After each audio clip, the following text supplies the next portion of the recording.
Ajati Zulu okwagala okudduka mu ggwanga bitabuse anti omusango gumuzitoyeko anoonya kati waddukira. Kankuwa akatambi katono nnyo ninga nkusabula likinga video nawe atanaba ku subscribinga oberenga o subscribinga ku ssaawa eno yennyini. Ya byebyo Ajati bamumye visa y'omu America. Nezemba ne first hand information.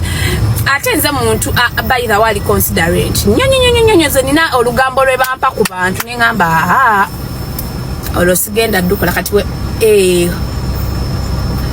ne balegula benzi mwagala nesomenti nvuga benzi munsange mwali ya munyombese nvuga haliya so sema no olugambo luli legit nkabi ebiri wa Ajati bamumye visa naye Ajati agezeeko Shengeni yeteeke ku kasika Iceland, Belgium, Germany muzibumu, France muzibumu ofunayo bw'obusi n'obwefunza Ajati naye Spain bangamba naye Spain naku zino ya tighteninga eringa Germany. So Ajati gega mawulire ga Ajati agaliwo bamumye visa bane n'omuntu omulala omulwadde nnyo Ajati Zula guno omusango gwa Haji gwe bakata Haji gwe bakawa bail Haji Ali he's in critical condition bera esinungi.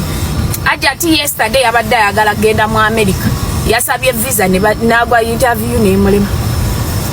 nebyo biri common bantu bangi bagudde interview naddayo ogwokubiri n'agiyita gw'omuzungu omumanyi kadinsa wali we yeekambuwaza.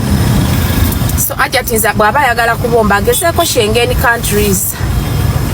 osofuna yakasike keweefunza mukama n'akuyamba ne kiwakinga out bulungi nga bw'oba okibaza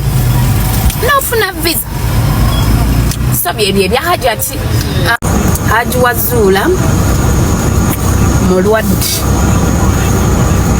kale kubona avuga biki bannange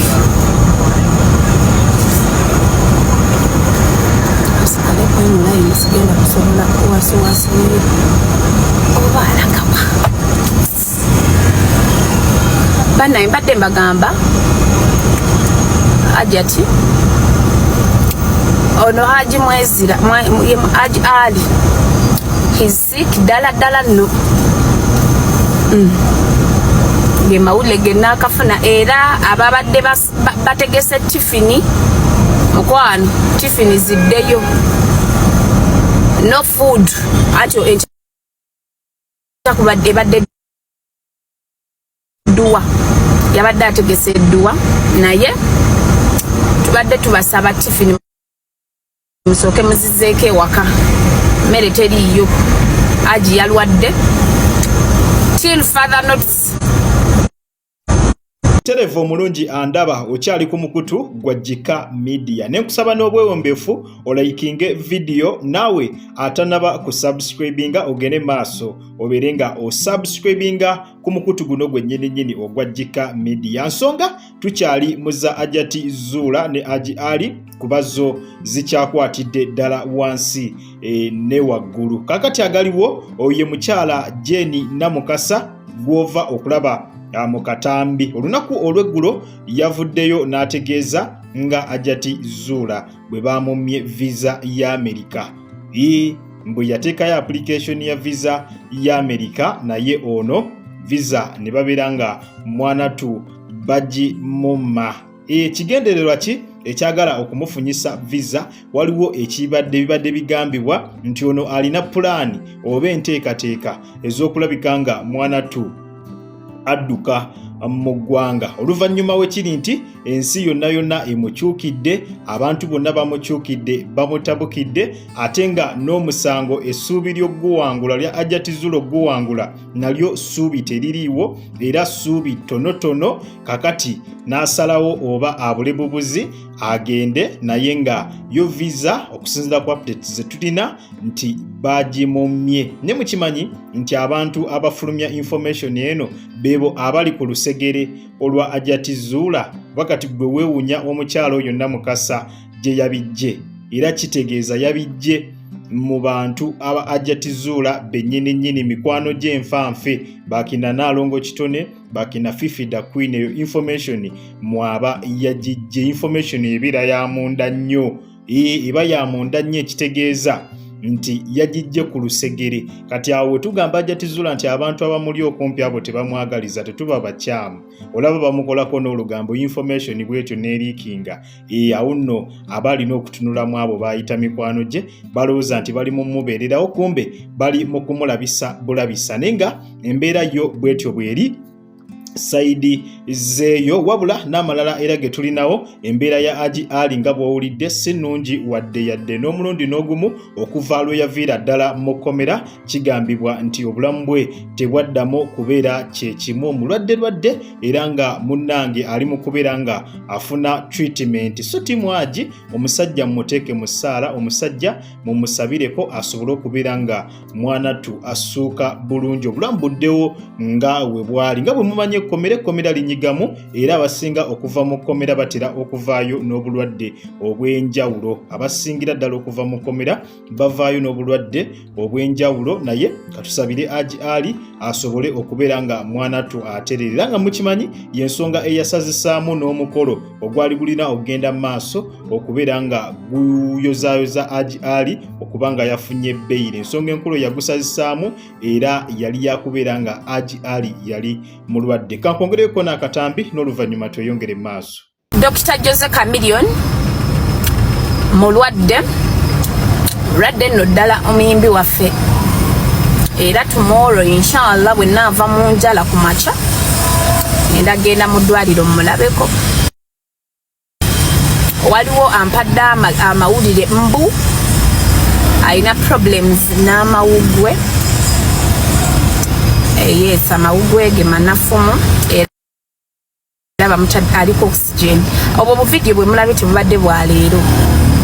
just baburelease tebubadde bwa leero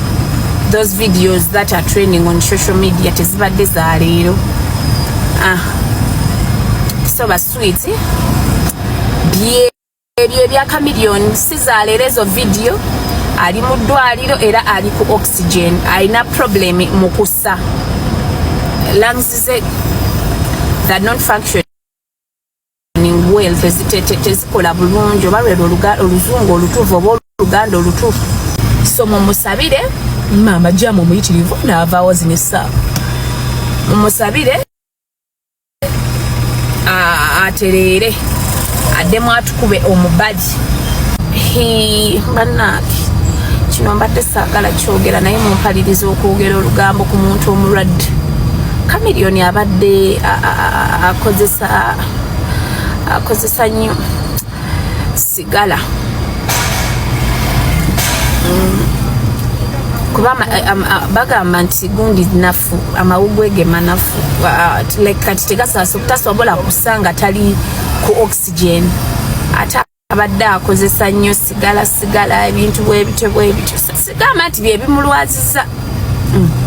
n'abaana bakuno musala ebigambo. Yes, still oyo mukyala Jenny Namukasa kansuubire ebigambo bye mubyewuliriddeko nkimanya basinga kumwe obutambi olunaku lw'eggulo mwabulabye obwafulumye obwa Dr. Jose Chameleone ng'addusiddwa mu ddwaliro mu mbeera buli omu gye yagambye nti yabadde kale nnungiko kuba omuntu eyeetambuza okuva mu mmotoka n'alinnya akatanda ak'eddwaliro oyo abeera ali yaddeko naye okusinziira ku information gye Namukasa gy'atuwadde nga bw'omuwulidde ategeezezza nti akatambi ke mwalabye olunaku olw'eggulo si katambi kapya abasinga kumwe mwabadde mbu mulowooza katambi kapya era bakakutte budde obwo ne bakata budde obwo agambye akatambi ke mwalabye olunaku olw'eggulo kabadde katambi nga kakaddemukko mbu nga Chameleone bakamutuusa mu ddwaliro kaakati n'atuwa n'embeera Chameleone mwali essaawa eno n'ategeeza nti akatambi ako bakakwata nga bakamutwala mu ddwaliro ennaku nga 3 emabega nti naye essaawa eno wadde awo mwamulabye ng'atambula bulungi naye ku ssaawa eno embeera si nnungi wadde yadde n'akatono mu ddwaliro gy'ali bw'ali ku oxygeni mbwako katambi kakaddeko si bigambo byaffe, bigambo bya mukyala Jane Namukasa nga bw'omuwulidde. Tikatambi kakaddemuko naye ng'omusajja ye ebyaddala ali mu mbeera mbi. Akakatambi ke mwalaba bakakwata bakamutuusa butuusa mu ddwaliro ng'embeera tennaba kubijja. Naye essaawa eno musajja ali mu mbeera mbi nnyo ddala era nga mbu ali ku oxygen. So embeera yo bwetyo bweri, twongere okubeera nga tusabira Milkwezi, twongere okubeera nga tusabira legendary waffe okubeera nga munnange Katonda amuyambako n'abeera nga ate asuuka. Ayogedde ne ku kimusumbuwa nti mawugwe yalina obuzibu mu mawugwe nga mumanyi nti abadde muntu nnyo wa kasigala, kati awo embeera eyo n'amawugwe obeera olina okubeera nga mwanattu ogisuubira. Nkasigala ko kabadde kangi nnyo naye ng'embeera bwetyo isigala n'amawugwe abyo biba tebikwataganirako ddala. Naye nga twongere kusabira busabizi legendary waffe asobole okufuluma mu ddwaliro awo nga musajja wattu mulamu abeere nga atuukiriza emirimu emirala egy'otukuba endongo. Twongera bwongezi muteeka mu ssaala era mu comment section nsuubiramu bu quick recovery mpozi ne ssaala zigoberera Jose Chameleone okusobola okulaba nga musajja wattu asuuka bulungi. Tusinkane mu comment section nga ompa endowooza yo bw'oba olina w'oyagala tuwabulamu wonna beera ng'oyita mu comment section otuwabule. Naawe atanaba kusubscribinga naawe atanalikinga video eno genda maaso obeere nga ogirayikinga ate tubeere ng'ekintu tukikwasaganya malidaadi sana. Kale munzikirize mberekereze akuume atakuumira mpeera. Mweraba.